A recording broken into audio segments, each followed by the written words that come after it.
Ticket ना मिली ओकरा बादो चुनाव लड़े वाला में एगो राणा प्रताप डब्लू सिंह बारन। कौन जात भारी पड़ल बाकी है? सबसे ज्यादा राजपूत। तो माझी से के जीती, जे केकर जीते के संभावना सबसे ज्यादा रही? अभी वर्तमान में एनडीए गठबंधन के प्रत्याशी के जरा टिकट मिली वो जीत जाए।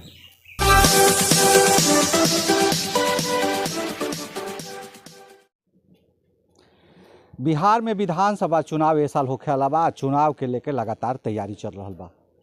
लोग जनसंपर्क अभी से ही शुरू कर दिले बा। कहीं ना कहीं यह चुनाव के तैयारी अब की चीज़ें प्रत्याशी बा बहुत पहले से करे के शुरू कैले बा। अभी हमनी के बिहार के छपरा जिला के माझी विधानसभा क्षेत्र में बानी सन आ हमनी के साथे क्षेत्र के वरिष्ठ पत्रकार मनोज सिंह मौजूद बाड़े। ये बताएं कि सबसे पहले तो से ई जाने के कोशिश करब कि तो माझी विधानसभा क्षेत्र के लगातार 5 साल से रोगो दौरा में बानी। रोआ माझी विधानसभा क्षेत्र से अभी भावी उम्मीदवार कौना कौना पार्टी से के बा? एनडीए गठबंधन से लगभग 1 दर्जन लोग प्रत्याशी बा। मुख्य रूप से के बा? मुख्य रूप से जदयू अपन दावा करता कि ये हमार सीट है।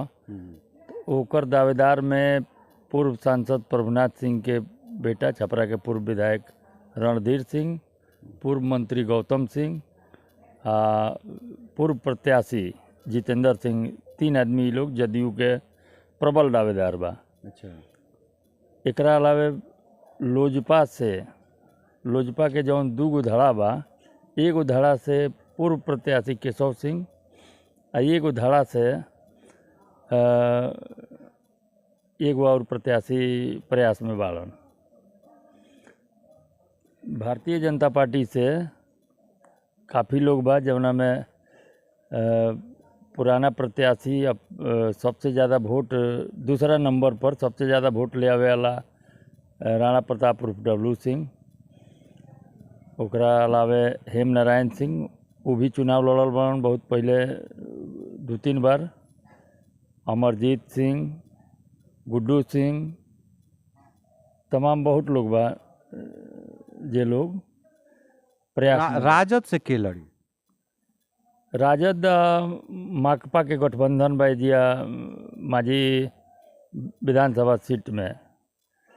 तो पहले से तय सीट के अनुसार माकपा के डॉक्टर सत्येंद्र यादव विधायक बाड़न, लेकिन राजद के तरफ से सबसे अभी प्रबल दावेदार सुधांशु रंजन बाड़न। उनकर क्षेत्र में ये बात के वो चर्चा करता रहना चाहे लोग भी करता कि डॉक्टर सत्येंद्र यादव के कहीं दूसरा विधानसभा सीट से भेजल जाए और सुधांशु रंजन माझी से राजद के उम्मीदवार हुए हैं। ये बताएं कि ये गठबंधन जौन बा महागठबंधन और एनडीए गठबंधन रौरा हिसाब से मुख्य रूप से प्रत्याशी के रह जाई? अभी तो बहुत लोग के नाम देनी, लेकिन में से कुछ प्रत्याशी रही जो चुनाव के समय तक टिकल रही। तो रउआ हिसाब से में के चुनाव के समय तक टिकल रही? टिकट ना भी मिली तो चुनाव लड़ियन, ऐसा रुआ देखे में के लागत है? टिकट ना मिली ओकरा बादो चुनाव लड़े वाला में एगो राणा प्रताप डब्लू सिंह बाड़न। अच्छा। बाकी दोनों गठबंधन में तमाम प्रत्याशी लोग बा। टिकट मिली तो चुनाव लड़ी, ओकरा अलावा केहू निर्दलीय चुनाव ना लड़ी हमरा हिसाब से।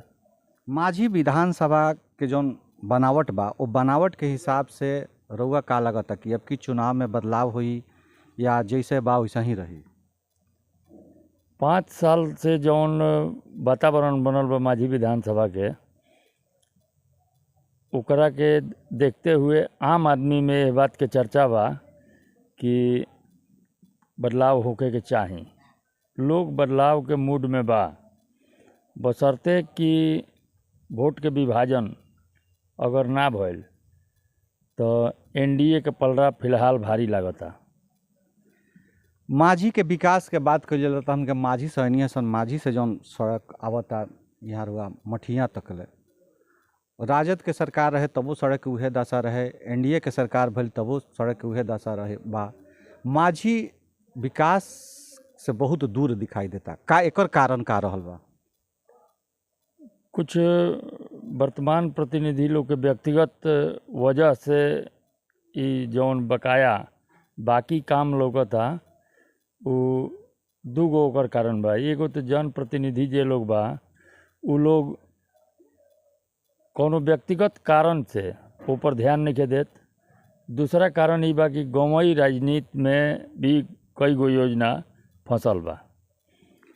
कहल जाला कि पंचायत चुनाव से लेके सांसद के चुनाव तक के मंथन रहुआ बहुत बढ़िया माझी में करेनी। अभी जौन परिवेश बन रहल बा, जौन अभी दृश्य माझी में बन रहल बा ए विधानसभा के लेके, एमे कौना दल के भारी बहुमत हो सकता, कौन दल दलदल में फंस जाई? यहाँ सीधा मुकाबला एनडीए या महागठबंधन में हुई, ई तय बा।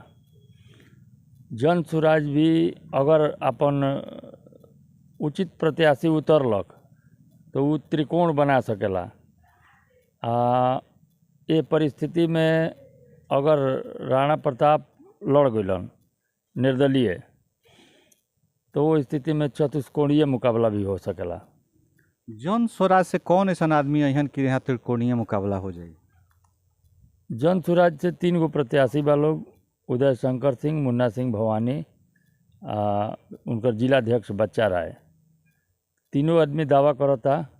यही बीच में एगो चर्चा आवता कि पटना के वरिष्ठ वकील वाईबी गिरी जन स्वराज के प्रत्याशी माझी के हो सकलन। अच्छा, तो तीनों जना में से भारी के पड़ी?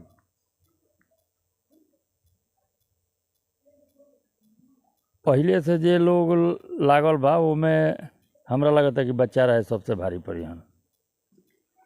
चुनाव में रुपया के बहुत तेघरी बोलबाला चलता। देखल गई जन बीतल कुछ चुनाव दिल्ली के बीतल है, चाहे ओकर पहले हरियाणा बीतल है, महाराष्ट्र बीतल है। का माझी विधानसभा चुनाव भी पैसा के बल पर प्रभावित होला? पैसा के बल पर प्रभावित करे के प्रयास होला, लेकिन आज तक केहू पूंजीपति चुनाव नहीं के जीतल। माझी के इतिहास रहल बा, यहाँ चंदा लेवे वाला लोग जीतेला, पैसा बांटे वाला आज तक नहीं के जीतल। बिहार यूपी में जब भी चुनाव होला तो जातीय समीकरण बहुत हावी होला। जातीय समीकरण के देख के ही कहल जाला कि पार्टी यहाँ टिकटो देले। माझी में जातीय समीकरण कितना हावी होला? जातीय समीकरण एगो फैक्टर बा, एगो फैक्टर बा गठबंधन। तो जातीय समीकरण और गठबंधन के फैक्टर दोनों के जब तक तालमेल ना होके तब तक केहू प्रत्याशी ना जीते। माझी में जातीय समीकरण के हिसाब से कौन जात भारी पड़ेला? सबसे ज़्यादा राजपूत। राजपूत के तो सबसे अधिक प्रत्याशियों माझी में हो जाला। हाँ, बात सही बा, लेकिन जे सबसे ज़्यादा होला ओकरा संगे प्लस पॉइंट ही होला कि ओकरा साथे भी दूसरा जाति के लोग बाकी कम संख्या वाला लोग के तुलना में ओकर इष्ट मित्र के संख्या भी ज़्यादा होला। यह वजह होला कि चुनाव में जे सबसे बड़ा जाति वाला बा वो हमेशा मजबूत लौकेला। चुनाव में मजबूत लौकला के बाद भी माझी विधानसभा के पिछला कुछ रिजल्ट देखल जाओ तो उस हिसाब से पॉजिटिव ना भइल। एकर कारण का रहे? वह वोट के विभाजन। अच्छा, वोट के विभाजन जौना चुनाव में हल्का फुल्का भइल ओमे सबसे ज़्यादा संख्या वाला जाति के प्रत्याशी जीत गए, लेकिन वोट के विभाजन वो सबसे ज़्यादा संख्या के मतदाता वाला प्रत्याशी अगर ज़्यादा से ज़्यादा वोट ले लेलक, माने थोड़ा सा ना ज़्यादा वोट ले लेलक, ज़्यादा बिखराव करे में सफल हो गई, तब उस ज़्यादा संख्या वाला चुनाव हार गई।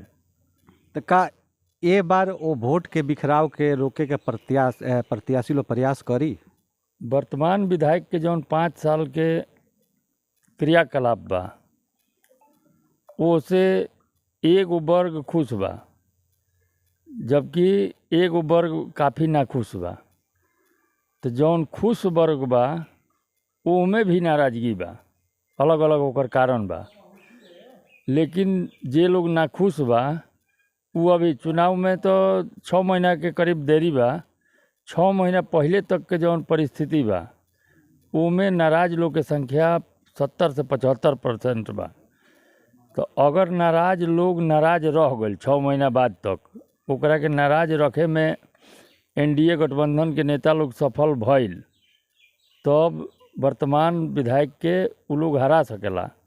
अगर वो नाराजगी के भुनावे में उ लोग सफल ना भइल तो फिर से वो पुराना विधायक जे वर्तमान विधायक बा वो फिर से चुनाव जीत सकेलन। अगर आज के डेट में चुनाव करा दिया हो, मार्च महीना में कोई चुनाव करा दिया हो, तब माझी से के जीती, जे केकर जीते के संभावना सबसे ज़्यादा रही?